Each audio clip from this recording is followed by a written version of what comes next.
tornado warning. But everything is still okay here, but it didn't say exactly where. Anyway,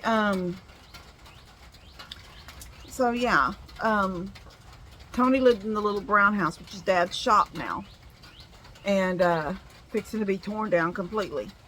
And I think I already talked about how some different family members, you know, Tina built it, her and her first husband built it. Well, it's one of these kind of days.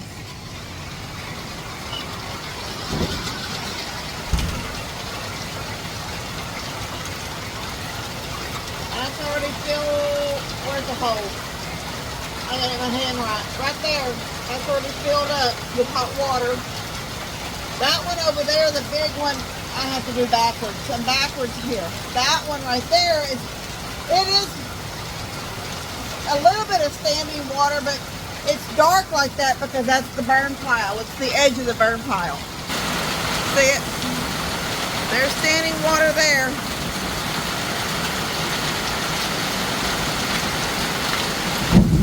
Woo! I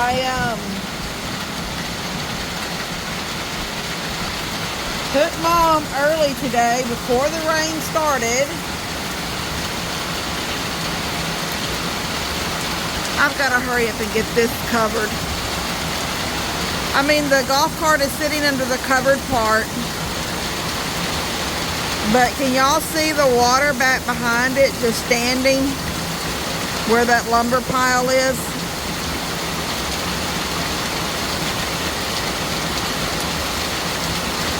Anyway, I took Mom this morning to get a cabinet.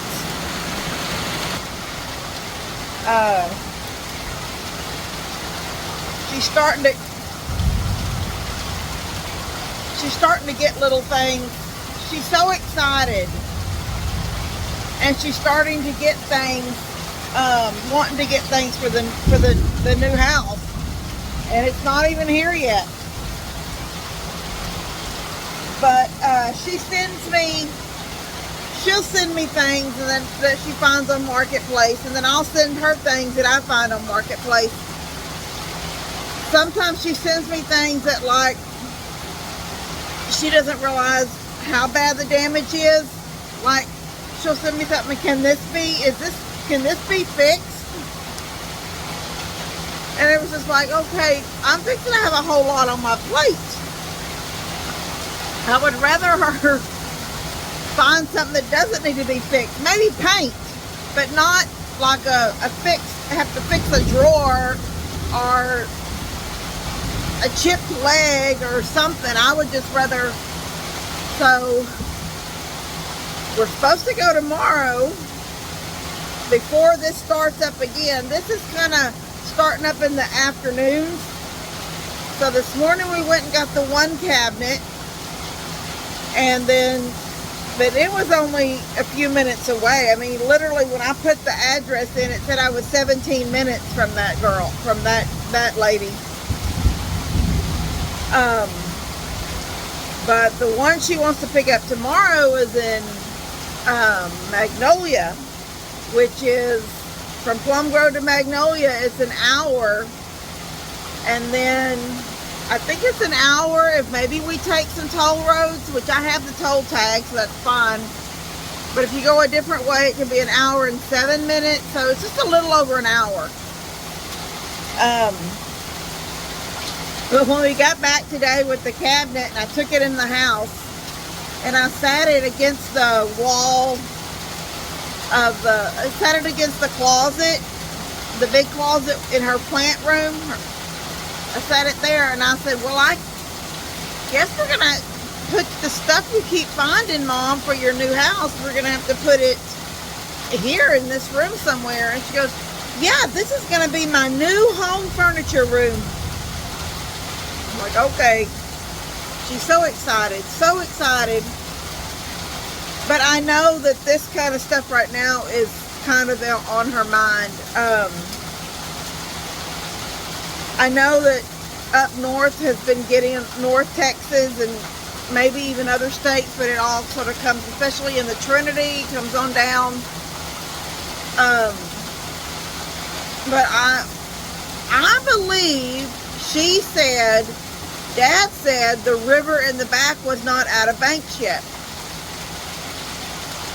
Which I think that means it's still kind of down in the hole, but it hasn't made it up to the flat part of the land that starts working your way up the hill. I think when he says it's not out of banks because it's still down there.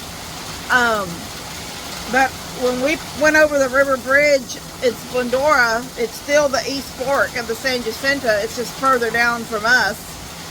It was out of banks pretty good. I mean, like really good out of banks. So we need the rain. We don't need a flood. It's starting to die down a little bit. Anyway,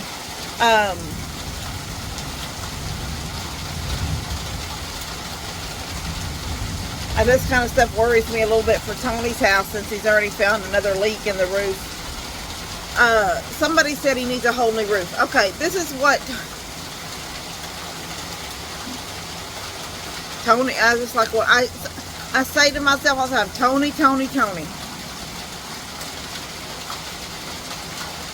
Him and Jake put metal on his roof. Okay, he's got the pitched roof. Okay, so you got this side and this side. You know, it's a normal pitched roof. On one side that we found some rotten 2x4s in the wall because the mobile home itself is a shingled roof, but there is no overhang or anything. So where through the years, and I don't even know what year that mobile home is. Like I said, my mom and Pawpaw bought it. They paid cash for it. It wasn't older like mine. Mine's a 70. Now it's been remodeled. So like this siding right here, this smart siding, that was not on this house in the 70s. When I bought this house, the man selling the house, he keeps a crew. Okay, so they go and find these mobile homes, buy them pretty kind of cheap, and then they fix them. Maybe not do a whole lot of interior stuff, but they do everything to make the house sound again.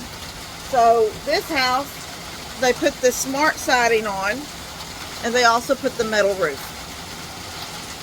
So my mom, Pawpaw's house was not a 1970s model. It was probably some year in the early 2000s.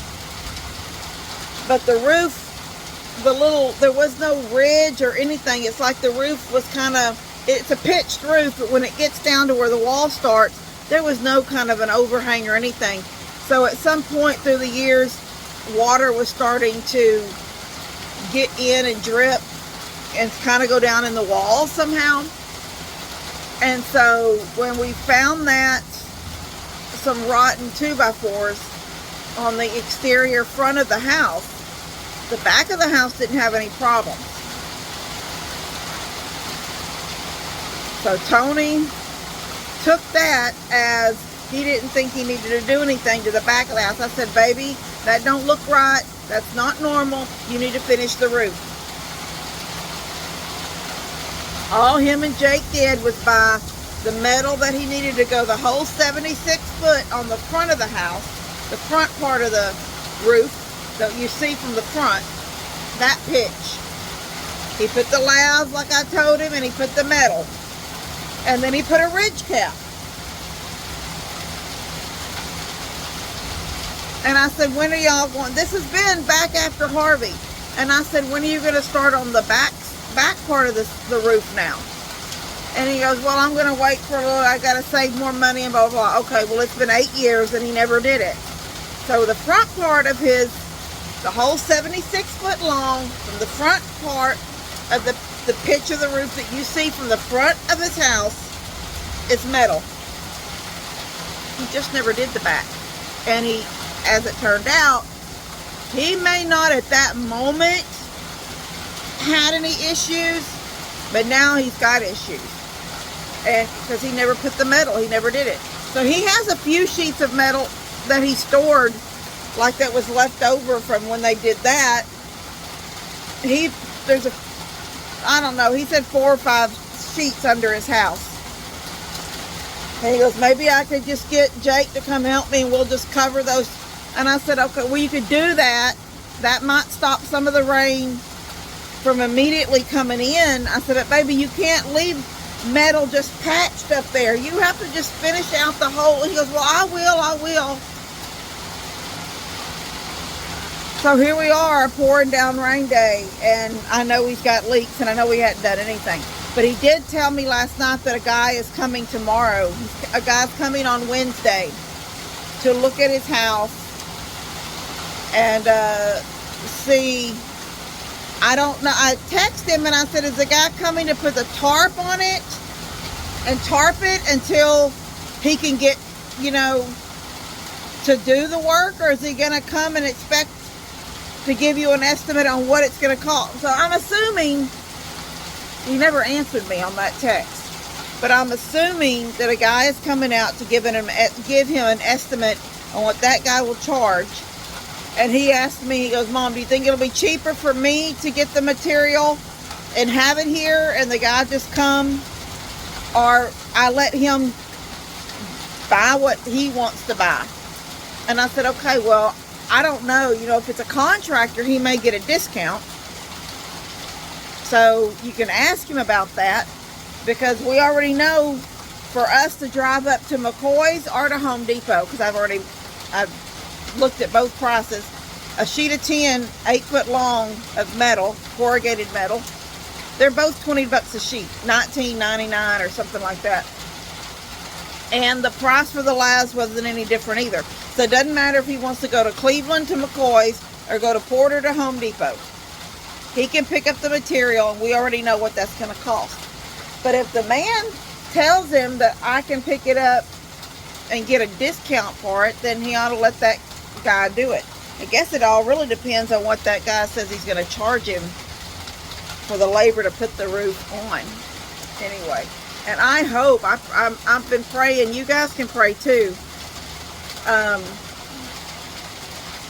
I don't talk about Tony. Tony's not in very many videos, but he's kind of very much to himself. He hasn't always been. He went through some stuff, and he kind of ostracized himself from the family. I don't know how any other way to say it. He kind of pulled away from the family. He didn't used to be like that. He was at Sunday dinners, and him and Pawpaw, my daddy, Pawpaw, like Easter's, it was Daddy and Tony at the river, cooking breakfast and hiding eggs. That it was Tony with Daddy doing those things. And Tony's had some family members, not on our side. Well, Debbie's son was born the same day as Tony. They're cousins. They were cousins. Mark. And Tony lost Mark. But before Tony lost Mark passed away. Debbie's son. My cousin Debbie that I take to the, to her doctor visits and stuff. She lost her son. He passed away. Before he passed away,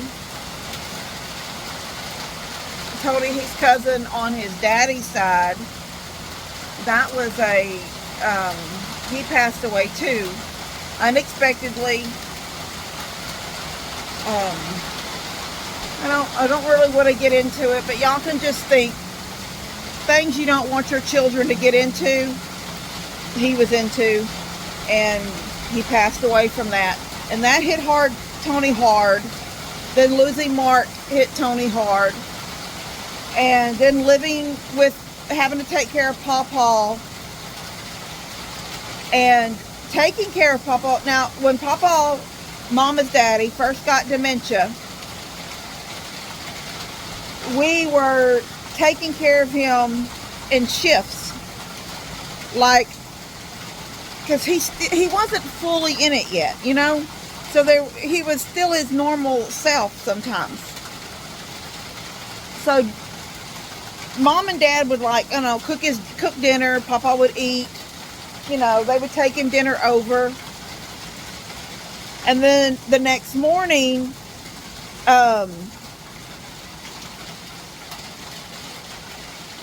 Dad would kind of at 4 o'clock in the morning kind of just check everything, but Papa would be asleep.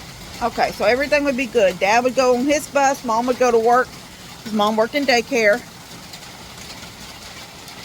I would go do my bus run. Then I would get back to the house and I would go straight up and get Papa up for the day. I'd get him up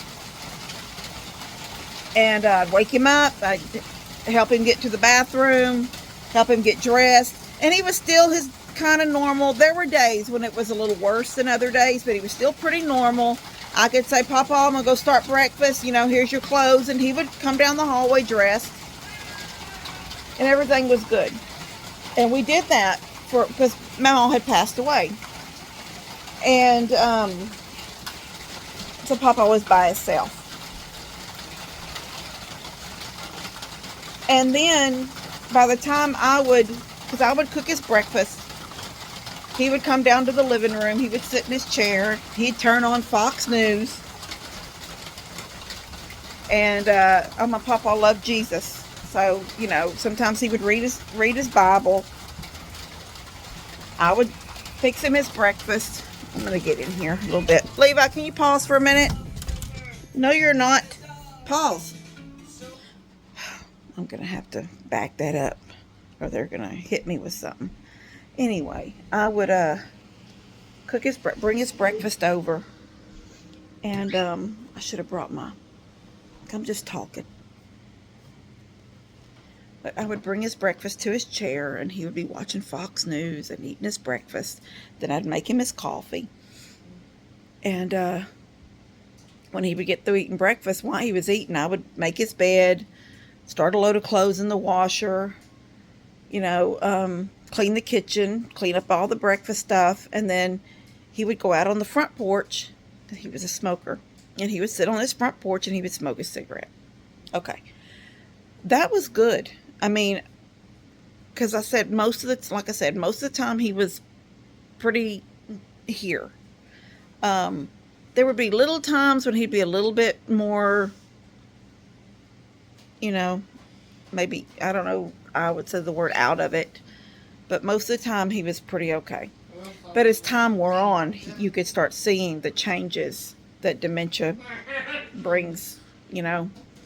And come the afternoon, well, when I would leave Papa, he would usually be on the porch smoking a cigarette when I would leave. But shortly after I left, then Dad would be getting home because I just worked in Splendora. Daddy still worked in Cleveland, and his run was a little longer. I had a little short run. So then I would come on home, and shortly after that, Dad would get home, usually walk over, and Papa would go over to Mom and Dad's and hang out with Dad a little bit on the porch, drink another cup of coffee or two, and then eventually walk on back to his house, watch TV. Everything would be good. And then in the evening, Mom would cook dinner, and either Papa would shuffle over and have dinner with them, or Mom would take him dinner. And Mom and Dad would make sure he got into bed at night and everything was good. Okay, well, what happened was he started, I know what happened twice. Daddy come out of the house at 4 o'clock in the morning to drink his coffee right before he left to go drive his bus, and Papa was on the porch, just sitting there.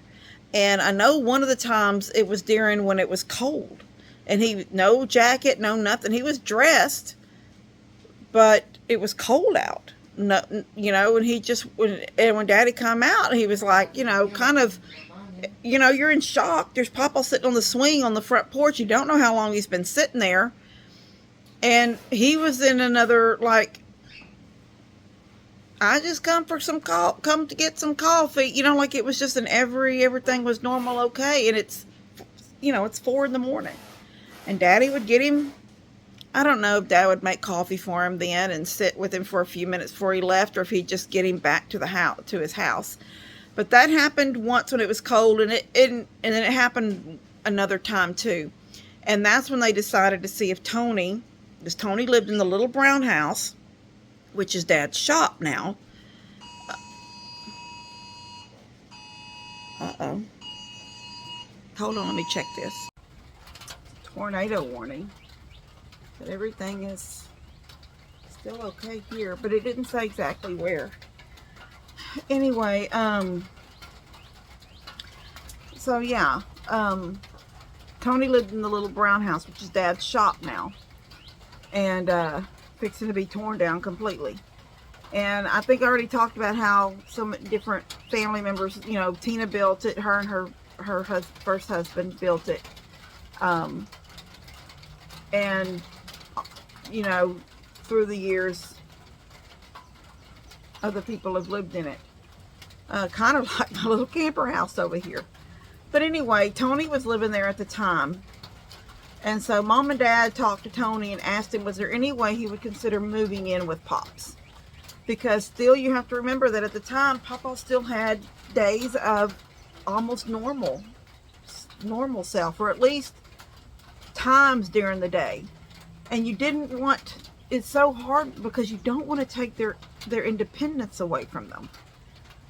And, you know, when they're in their normal mind and everything's okay, you know, they think, why are you babying me, or why are you this, or why are you treating me like a child, or what? You never want to put that. Hello, little girl. You get wet? Yes, ma'am. Did y'all see this? There she goes. She's like, you gonna open this door and let me in? So yeah, we tried really hard to just, you know, let Papa have his good days and not make him think that we're all having to hover on him, you know. And I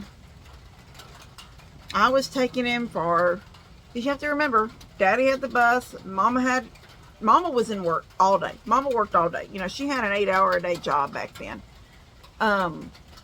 So a lot of times it fell on me again. Even though I was still working, driving my bus, I would sometimes come home and get him and dress him, and then we'd go for, you know, a doctor visit or hearing aid test, you know, or get his new hearing aids or whatnot. Or he was so funny. The dogs chewed he had a little dog, Rowdy. Rowdy was mean. And it got to, we ended up having to take Rowdy, and one of Dad's, somebody, I don't know if it was Bob or who took Rowdy. We didn't take Rowdy from Papa when Papa was still his good self, because when he was still his good self, when you walked in the door and the dog's trying to bite you, Papa would say, Rowdy, no, come here, you know, blah, blah, blah, and call him back. But when it got to the point that Papa didn't really know, sometimes didn't know us, because that's what happens. Sometimes I didn't know if he knew it was me, or if he thought maybe I was, because he would call me baby doll, but he always called Mama baby doll. So sometimes I wouldn't know if it was me, if he knew it was me, or if he thought it was Mom helping him or something. And then sometimes, even though he called me baby doll or baby, I knew he knew it was me, because then he would, in conversation, he would say something about, you know, maybe Connor or Buddy or Tony, or he would say something, you know, so you knew, oh, he knows it's me. And there were lots of those times when I thought, oh, he thinks I'm Mom. But then he would say something and think, oh no, he knows it's me.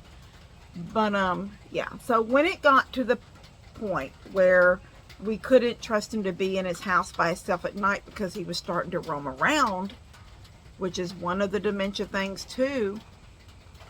What do they call that? It's not called sundowners, is it? I don't know. I can't remember what it's called. But he was kind of not sleeping at night. And he had medication. Sometimes the medications even made it a little bit harder to take care of him, because he would be like kind of out of it from the medication too. It's just, dementia is a horrible, horrible thing to have to go through with a family member. But so they talked to Tony and they asked would he be willing to move in with Pawpaw. That way Tony Tony still worked, you know, just like he does now. He worked for the school. He works in a school district. He is in maintenance. And maybe that's why he works in maintenance all day. He don't want to come home and do maintenance. I don't know. Anyway, but Tony said, yeah, he would move in with him. So Tony moved out of the little house, and that's when the little house just became completely vacant, and Daddy kind of transitioned over to the little house for his shop. He built that big bee room, or whatever he called it, like where he did his honey and stuff like that, the bee room. He just did things. But anyway, Tony moved in with him, and then that way Tony was there with him at night. And Tony could make sure the house was all locked up, and he wasn't leaving, you know, during the night and stuff like that. And Mama and Papa already slept in separate rooms, because Papa, even when he was perfectly normal, Papa would dream, and he had very vivid dreams. Sometimes he was fighting people. Well, a lot of times he was fighting people. I don't know, he was in the military, so I don't know if he had dreams from being back in the military, but he would kick holes in the walls, and it got to the point where even he was worried that one day he might hit Mama or do something to Mama while he's in the middle of this dream that's so vivid he's actually fighting people. And so he ended up sleeping. His room was at the far end of the house. Mama had the master, and he had the room at the far end of the house. And so Tony took the master. And Tony would get up in the morning before work, and he would, you know, check him and make sure everything was still good with him before I got there. And the routine kind of during the week, Monday through Friday, still stayed the same. You know, Tony was there at night, but I would still come and get him up, because he was, you know, usually still be asleep. Now, there were times when Tony would send me a text and say, Mom, Pops was already up this morning, so I made him some coffee and he's waiting for you. Or, you know, I went ahead and made breakfast, so, you know, if you could just maybe help him get changed when you get, because he'd be like in his night clothes or his pajamas. So I would do that. But it got to, and Tony had so much fun with Pawpaw. There was like still some of those days when he was almost his normal self and laugh and carry on with Pops. Tony smoked too, so they would go out on the porch together and sit and have a cigarette and talk. But then it got to where his health was starting to decline, and he was losing weight, and Tony would do, like, for his birthday, he said, Pops was so happy this morning. For his birthday, I made pork chops for breakfast. They had breakfast chops and eggs and toast, and he said he had such a good breakfast. And there were those days, even when I had to fix him breakfast, when he would eat and then he would say he wanted more, and I was thinking, praise God, he's got a good appetite today. Because they go through that too, where they're not wanting to eat, and you can't force them to eat. So you try to do things that you know, anyway. It got to where his health had declined to the point that even Tony living there, yeah, he was there making sure he wasn't leaving the house at night, but there was other things starting to happen with Pawpaw's body. And so, yeah, we had to move him into Mom and Dad's. And when Pawpaw passed, Tony took that hard. Tony took that really hard. Tony is, he's a man. You know, he's a man's man, but he's also very soft-hearted, and I think he's had a lot of death that he felt maybe deeper than maybe some of us realized. I mean, we all miss Pawpaw, but there's some kind of a connection with him and Pops, and he took that really hard. And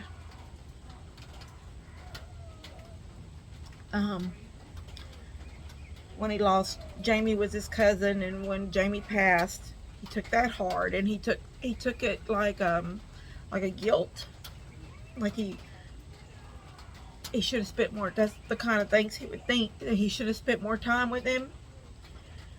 But I didn't enable Tony You know, Tony always kind of knew, if you don't have a job, I'm not paying your bills. I'm not going to give you a car to drive around and you don't have a job.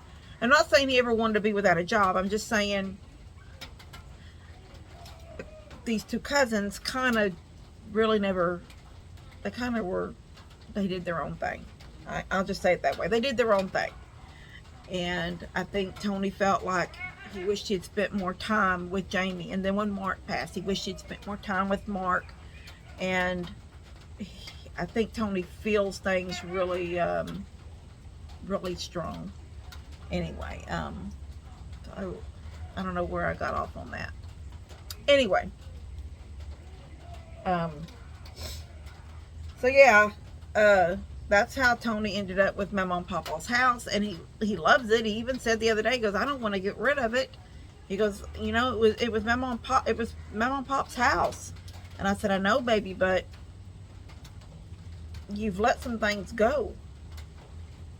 And when you let them go too long, sometimes you get to a point where you can't bring it back.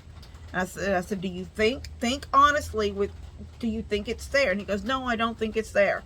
He goes, I think I need, he's taking off the rose-colored glasses, as I can say it like that. And he's seeing what all needs to be done. And so now he's trying to make sure it gets done. And, so yeah, when this rain started, that's the first thing I thought, well, you don't have a tarp over that hole yet. You can't see the hole you can't see it from the outside.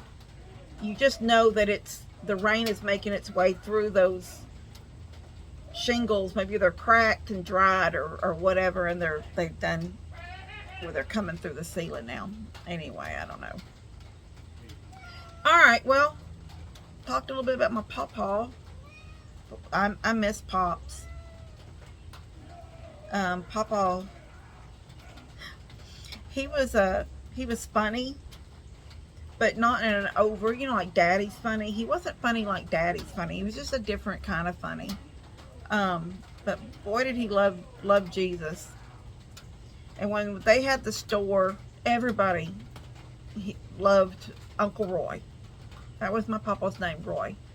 And it didn't matter if you were older, like an adult, or you had children, or your children, you know, became teenagers. And they had the store, especially the one out on 105, the one that was in security. They had that store for so many years that, yeah, there were like children that come in, and then eventually those kids were now driving and become adults. And it didn't ever matter. They all come in and, hey, Uncle Roy, you know. Mama, which everybody refers to her as Peepat. And Peepat was funny. Peepat was funny too in her own way, but Mama had a hard life. And so, and I mean like a really hard life, like an alcoholic daddy, and times where they had to go sleep. And you have to remember, this was, you know, back in the 30s.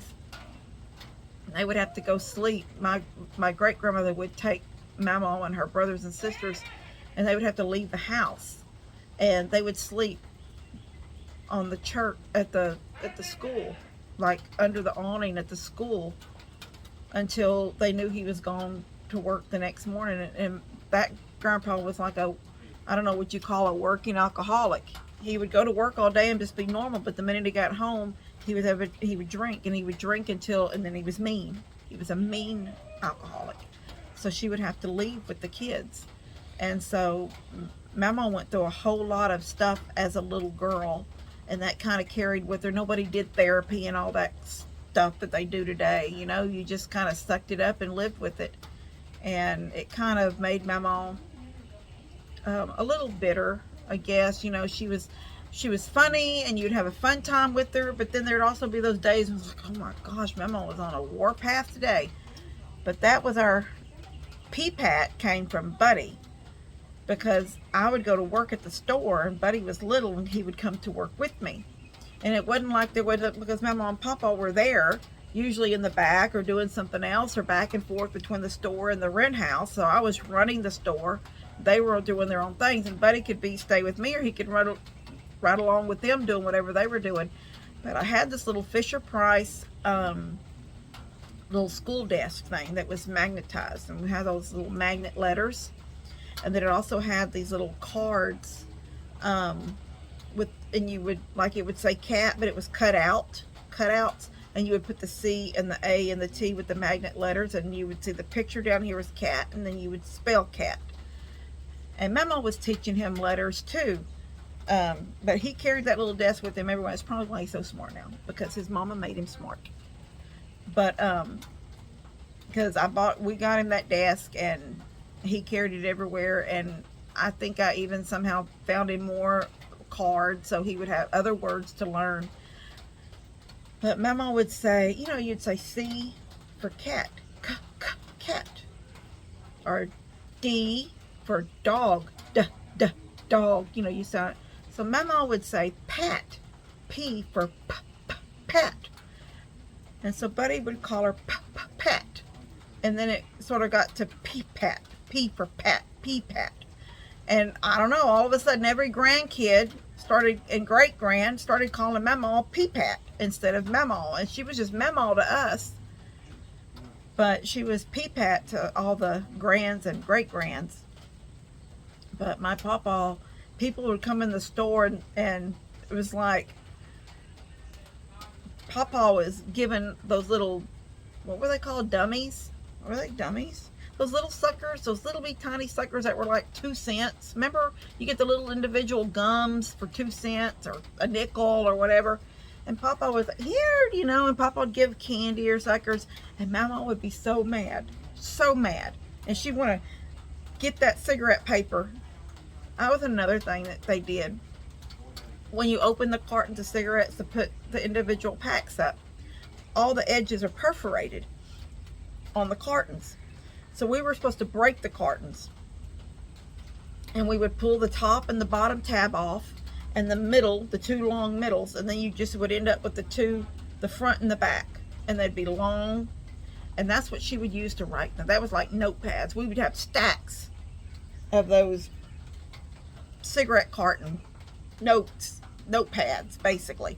We just keep them stacked, and she was something else. She would say, well, 3 candies at 15 cents and 2 suckers at blah blah, and she'd write all this down because she's keeping inventory of what Papa, he's just giving away inventory.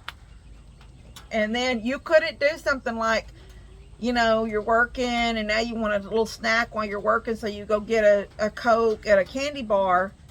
If she come to the store, you better have written down that you just had a Coke and a candy bar, because she's going to keep a tab on you, and that's going to come out of your pay. So she was a stickler. She was a very, very good businesswoman, and she wasn't giving away inventory. She was something else. But we had a good time with Mama. We had a good time with Pops. There was just those opposites, you know. They were so opposite. Anyway. Alright, I'm going to go. I guess it's quieting down, and I don't know. It said we were under tornado, but now it's just as quiet and still as it can be. All we say is, they say that like hurricanes have an eye, and tornadoes, you know, they spin, so there's an eye in there, I think, too. We're not in the eye, though, because I don't think the first part has ever come through. Anyway. Alright, I love you guys. God bless y'all. Hope y'all didn't mind just a little chat today on this stormy, nasty day, because I can't do nothing. I'm just stuck in the house. I've washed everything. I've got a load in the dryer. Right now, I've already folded a load, and I'm going to go do a few things in my dressing room, because I want to go through my drawers and get rid of some clothes, take them to the resale shop. So I want to do that before this day is up. I don't want to waste a day and just sit in that chair. I want to keep my steps going. So I want to keep my steps going. I don't want to just sit around, but right now I'm just sitting and talking. Anyway, I'm going to go. I love you guys. God bless y'all, and I will see you later.